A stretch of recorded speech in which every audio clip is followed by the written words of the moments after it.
लोग किस तरह से बिहेव करते हैं, माइंड किस तरह से काम करता है और इससे कैसे काम करवाया जा। साइकोलॉजी हमारी ज़िंदगी के हर हिस्से में काम आती है। फिर चाहे तुम्हें बिजनेस करना हो, रिलेशनशिप्स की बात हो या अच्छे बुरे लोगों से कैसे डील करना है। तुम्हारी थिंकिंग, तुम्हारे इमोशंस, तुम्हारे दिमाग का ऑपरेटिंग सिस्टम किस तरह से डेवलप हुआ है। 40-50 सालों के बाद उन्हें ये रियलाइज़ होता है कि हम तो इस काम के लिए बने ही नहीं थे। तुम अपनी लाइफ में बहुत से लोगों से मिलने वाले हो, जिनमें हर तरह के लोग होंगे, अच्छे भी और बुरे भी। 90% लोग लॉजिक से ज़्यादा इमोशंस पे चलते हैं और कई बार ये इमोशंस तुम पे इतने हावी हो जाते हैं कि तुम बिना सोचे समझे कुछ भी कर देते हो। इस्तेमाल तो बहुत सारे पॉलिटिशियंस भी करते हैं और इसके लिए तुम्हें कहीं दूर जाने की ज़रूरत नहीं पड़ेगी।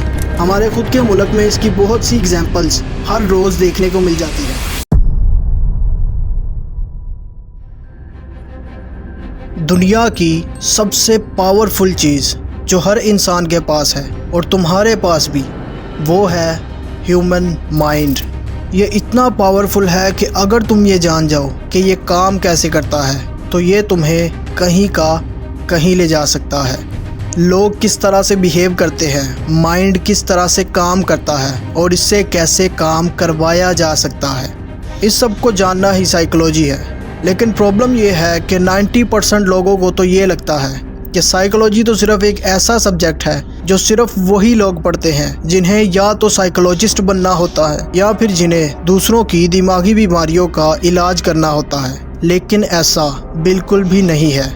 साइकोलॉजी हमारी ज़िंदगी के हर हिस्से में काम आती है। फिर चाहे तुम्हें बिजनेस करना हो, रिलेशनशिप्स की बात हो या अच्छे बुरे लोगों से कैसे डील करना है।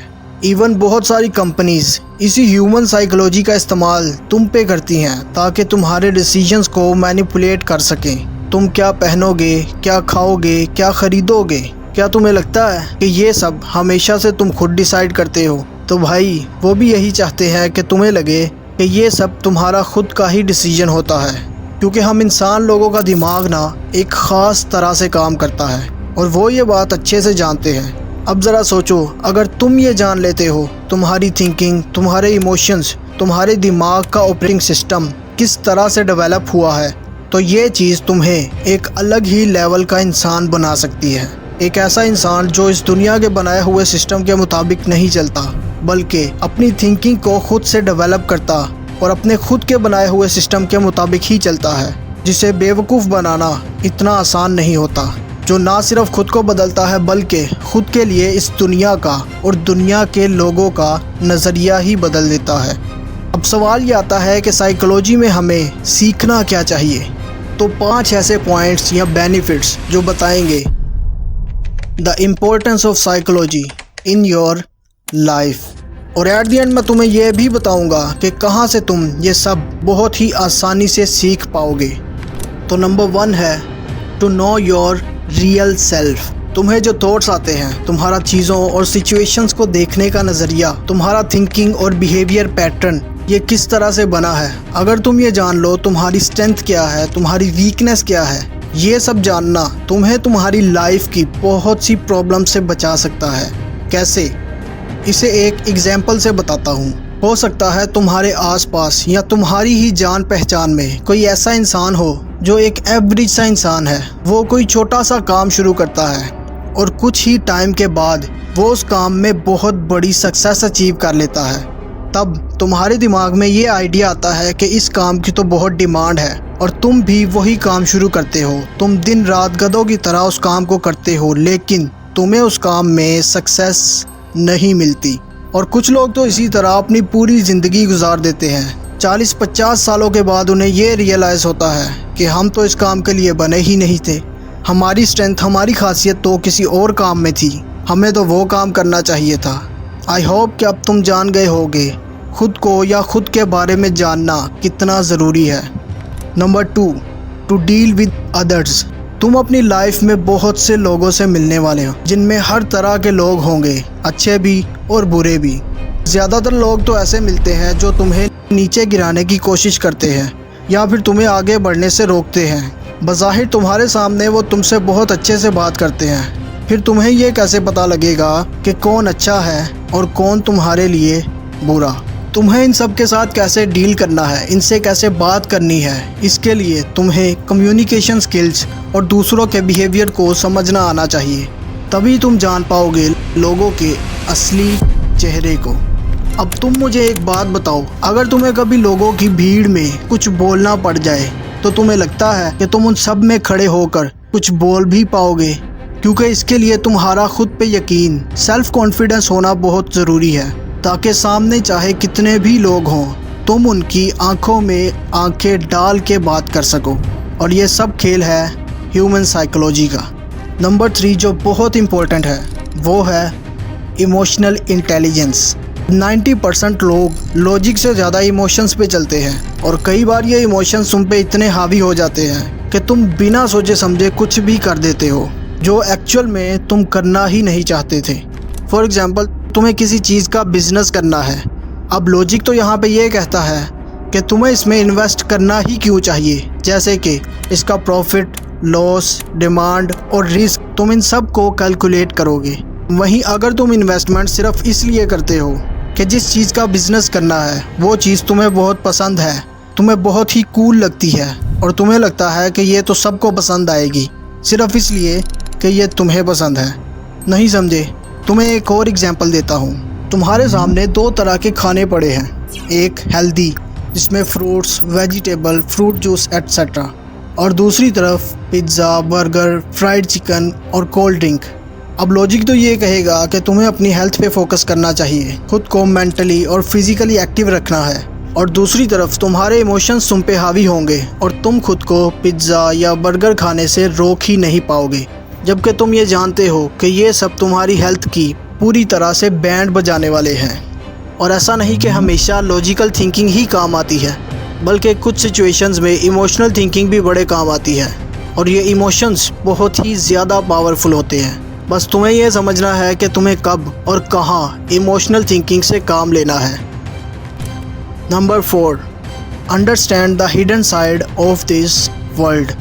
दुनिया में कुछ ऐसे लोग भी हैं जो इस साइकोलॉजी का इस्तेमाल करके हमारे डिसीजंस को मैनिपुलेट करते हैं और पूरी तरह से हमारी लाइफ की बजाने में लगे हुए हैं।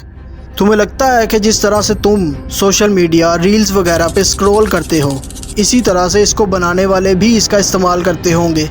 नहीं, बल्कि वो ये जानने में लगे रहते हैं कि इसमें और कौन से ऐसे फीचर्स ऐड किए जाएं जो तुम्हें अच्छे लगे और तुम इसे कभी भी छोड़ ही ना पाओ।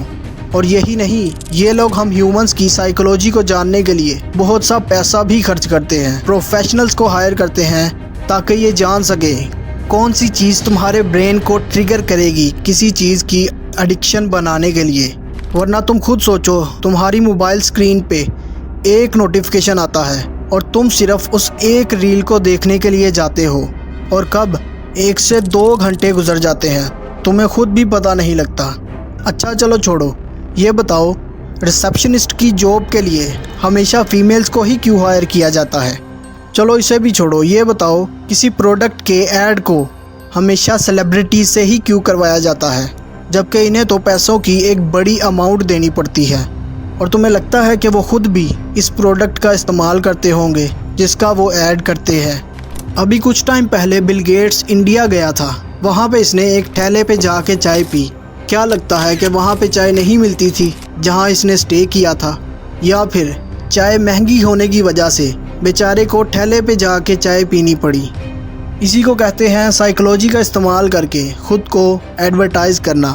यही नहीं, साइकोलॉजी का इस्तेमाल तो बहुत सारे पॉलिटिशियंस भी करते हैं, और इसके लिए तुम्हें कहीं दूर जाने की ज़रूरत नहीं पड़ेगी। हमारे खुद के मुल्क में इसकी बहुत सी एग्जांपल्स हर रोज़ देखने को मिल जाती है। जैसे कि अगर किसी जगह ज़्यादा बारिश हो जाए या सैलाब आ जाए तो पार्टी का लीडर फ़ौरन उस जगह जाके गंदे पानी में घुस जाएगा ताकि लोगों को लगे ये लीडर तो कितना आजिज़ी वाला है, इसे लोगों की बहुत परवाह है। जबकि यही लीडर उन सैलाबज़दा इलाकों को परमानेंटली ठीक करने के लिए कुछ भी नहीं करता। अगर तुम्हें मज़ीद इस बारे में जानना है तो मैंने पहले ही इस पे एक वीडियो बना रखी है। उसमें मैंने ये बताया है कि लोग किस तरह से साइकोलॉजी के टेक्निक्स का इस्तेमाल करके तुम्हें बेवकूफ़ बनाते हैं। अगर तुम्हें डिटेल में जानना है तो तुम उस वीडियो को भी देख सकते हो। नेक्स्ट है real potential of your mind. तुम्हारा माइंड इतना पावरफुल है जिसका तुम अंदाज़ा भी नहीं लगा सकते। अगर तुम लॉ ऑफ अट्रैक्शन या सबकॉन्शियस माइंड की पावर को जान लो तो तुम अपने माइंड से कोई भी काम करवा सकते हो। यानी कैसे तुम किसी भी थॉट को रियलिटी में बदल सकते हो। सबकॉन्शियस माइंड ऐसे ही है जैसे किसी प्लेन को ऑटो पायलट मोड पे लगा के छोड़ दिया जाता है। तुम्हारी डेली लाइफ में 90 to 95% तुम्हारा बिहेवियर, तुम जो एक्शंस लेते हो वो सब सबकॉन्शियस माइंड से ही होते हैं। और कैसे तुम अपने माइंड को रीप्रोग्राम करके किसी भी फील्ड में सक्सेस अचीव कर सकते हो। अब इन सभी चीज़ों को सीखने के लिए तुम चाहो तो तुम ये बुक्स भी पढ़ सकते हो। और अगर तुम्हें बुक्स पढ़ना बोरिंग लगता है तो यूट्यूब पे ऐसे बहुत से चैनल हैं जो इन्हीं टॉपिक्स पे वीडियोस बनाते हैं। और अगर तुम्हें मेरा एक्सप्लेन करने का तरीका ठीक लगा तो तुम इस चैनल को भी सब्सक्राइब कर सकते हो, क्योंकि मैं भी इन्हीं टॉपिक से रिलेटेड वीडियोस ही बनाने वाला हूँ। और कमेंट करके बताना कि अगली वीडियो तुम्हें किस टॉपिक पे देखनी है।